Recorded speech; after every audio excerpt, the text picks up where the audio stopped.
All right, man. So it's running okay. It's running good actually. Just the exhaust, man, is loud. It's not fudding anymore. It's just that loud exhaust. Cause this right here, well, it's broken inside, so you gotta replace this flex pipe. Not sure if you care about that or not. It's just loud, but otherwise the motor seems to run smooth and fine. I'm gonna go take it for a long test drive just to make sure the cooling system's all right. You do have these leaks over here.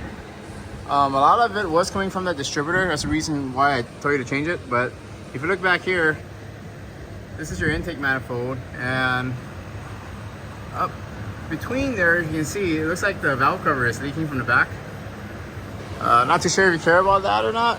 I don't know if that's the only leak because it is kind of a mess underneath here. But if you want to take care of that, that would be a start. Start with the valve cover. And let me know if you want to get rid of that exhaust leak too. You can, but I'll have to reschedule that to bring it back in. But in the meantime, it's pretty much good, but not yet. I need to go test drive it and then I'll give you a thumbs up. All right, thanks.